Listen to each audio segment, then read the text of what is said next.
তার পিতা মৃত, আল্লাহ তার পিতার জন্য একটা দোয়া চেয়েছে।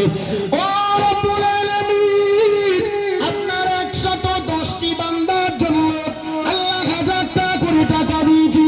আল্লাহ আপনার বান্দা নাজমুল, আল্লাহ নাজমুল, আল্লাহ সে 5টা দায়িত্ব নিজে একা উঠিয়ে নিয়েছে।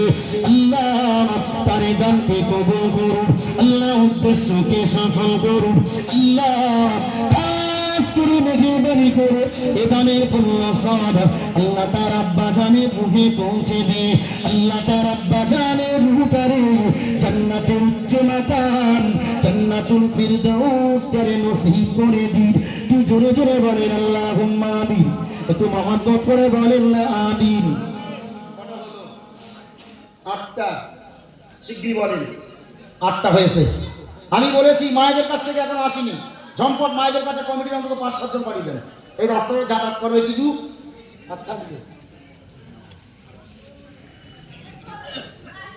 একটু তকবীর নারায়ে তাকবীর। একটু মেহরবানি করে আমি পাগড়ি পরানোর আগে আমার ভাইদের আমি অনুরোধ করছি, আমার যুবক ভাইগুলো যদি আমার ভালোবেসে থাকে একদিনের জন্য একটু শুনি কোরআনের খাতিরে পরিষ্কার চট একটু বসুন ভাই, আল্লাহর রাস্তায় একটু আল্লাহকে ডাকেন।